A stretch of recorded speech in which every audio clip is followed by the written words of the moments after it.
जावई बापू, आशाताई, माझी मालन, तुझा सुनबाई आणि तुम्ही टारगडे बहिणी, आम्ही तुमची अजिबात माफी मागणार नाही. करायचं ते करा. जालिंदर निंबळकर उर्फ डॅडी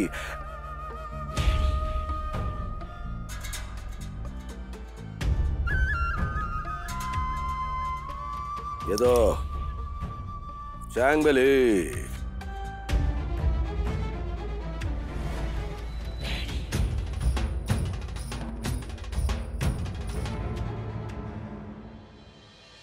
आई, प्रेमानं बोललेले 2 शब्द पोटात घालून घे. काय माझ्या मनात काहीच वाईट नव्हतं ग, पण तरी पण मी तुला दुखावलं. तू साथ दिलीस ना, म्हणून आजचा दिवस बघायला मिळतोय आम्हाला. देवी, माझ्या सूर्याचं जे काही हक्काचं होतं त्याला तू ते माघारी दिलंस.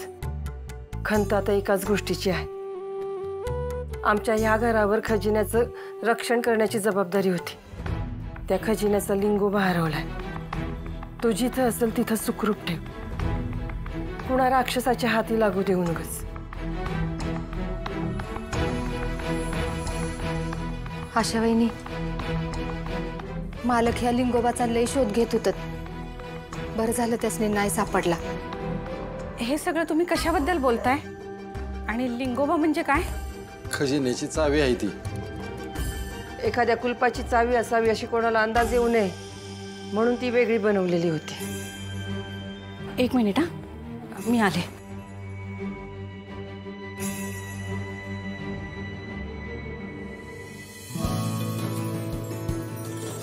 तुम्ही जे म्हणताय ते हेच का? सूर्या, हीच ती चावी. हाच तो लिंगोबा. म्हणजे आता खजिन्याची मालकी तुझ्याचकडे आली बघ. असं दिसलंय चांगलंय. सगळं चांगलं चांगलं घडतंय. सूर्या, अजून एक चांगली गोष्ट घडू शकते. कुठली गोष्ट? तुमच्या सगळ्यांकडे एक गोष्ट मागायची आहे. तुम्ही चुकीचा अर्थ काढू नका. प्रसादचं राजूवर प्रेम आहे.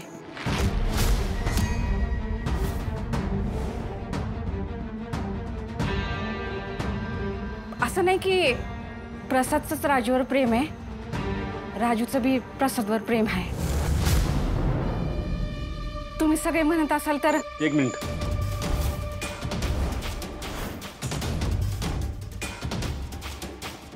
राजू, मला तुझ्या तोंडून ऐकायचं. बोलतात ते सगळं खरं?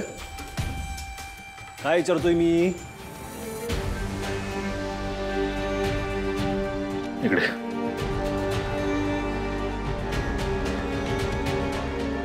प्रसाद, तू खरंच प्रेम करतोस का हिच्यावर? हो. हे बघ, तिला जरा जरी त्रास झाला तर गाठ माझ्याशी लक्षात ठेव.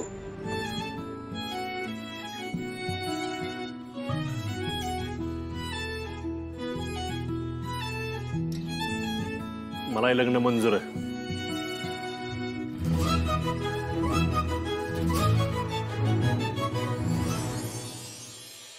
सूर्या दादा, आई वडिलांनंतर मला माझ्या भावाचाच आधार होता. आई वडील गेलं आणि माझ्या भावानं बायकोचं ऐकून माझ्यासाठी घराची दारं बंद केली. हो का रे बाबा, का नको तुला बहीण? अरे आमचं घर बघ, बहिणींच्या सहवासानं कसं आनंदी झालंय. अरे त्या आहेत म्हणून तर घरात सुख खेळतंय, घराचं गोकुळ झालंय. बहीण म्हणजे ना घराची लक्ष्मी असते बाबा. देवानं भावाला दिलेल्या आशीर्वादाची ठेव असते बहीण, लक्षात ठेव. आपण मंदिरात जाऊन देवीची पूजा करतो. ज्या घरात बहीण असते ना त्या घरातच मंदिर बनवते बहीण. आणि बहीण असण्याचं भाग्य कुठल्याही पुरुषांना नाही मिळत, नाही कमी जणांच्या वाटेल. तुम्हाला जर बहीण असेल तर स्वतःला नशीबवान समजा, तिला जपा, तिची काळजी घ्या. काय ना, रक्षाबंधनाच्या दिवशी जर यो हात मोकळा असेल आणि तुम्हाला ओवाळायला कोण नसेल ना, तेव्हा कळतं आपण काय गमावलं इथे. कळलं का? हो दादा, खरंच चुकलं माझं. मी माझ्या स्वानसारख्या बहिणीला मायापासून लांब करा निघालो होतो, पण आता ही चूक मी नाही करणार. आज तुम्ही माझं डोळं उघडलं. बर, अजून कुणाची काय तक्रार नाही ना? या आता.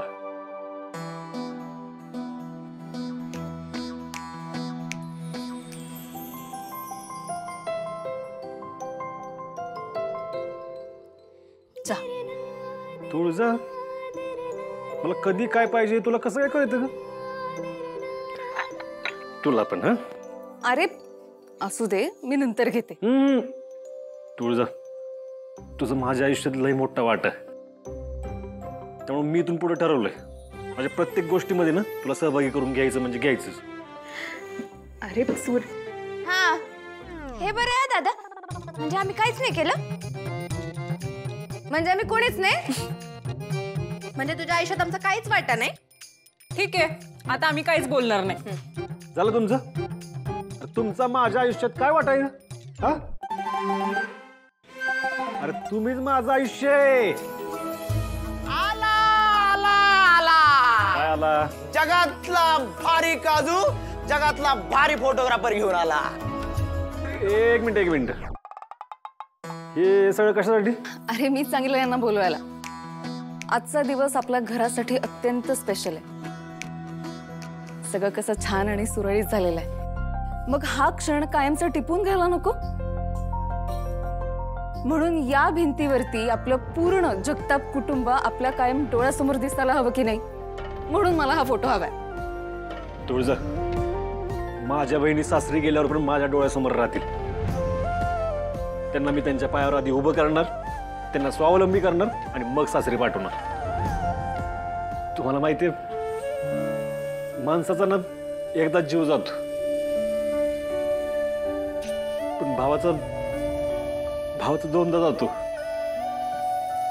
एकदा श्वास थांबतो तेव्हा तर जातोच. दुसऱ्यांदा जीव असणाऱ्या माझ्या बहिणी लग्न करून घर सोडून सासरी जातात ना, तेव्हा पण जातो. दादा, आम्ही शरीराने लांब जाऊ, पण मनानं कधीच तुझ्यापासून लांब जाऊ शकत नाही. आम्ही आयुष्यभर अभिमानाने तुझ्या बहिणी म्हणून मिरवू. आम्ही कायम तुझ्या सावलीत विसावत राहू. आम्ही कालही म्हणत होतो, आजही म्हणतो आणि कायम म्हणत राहू. लाखात एक आमचा दादा.